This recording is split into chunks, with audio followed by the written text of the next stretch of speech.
All of the information that you need for the river water pollution study is contained on the Moodle page in the week 12th of November to 18th of November.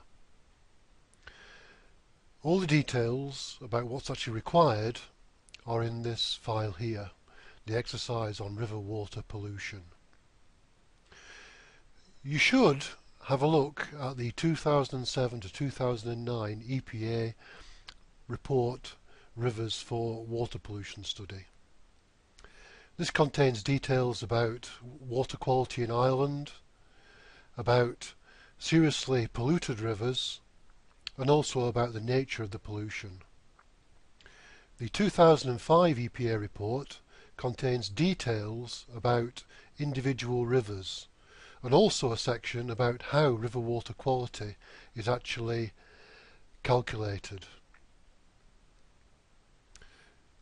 The 2012 database of river water quality contains details going back over a number of years for individual sampling sites. Now these are coded, and you need to get the code from the Envision interactive map. So I'm going to go next to the Envision interactive map to have a look at how we can study river water quality.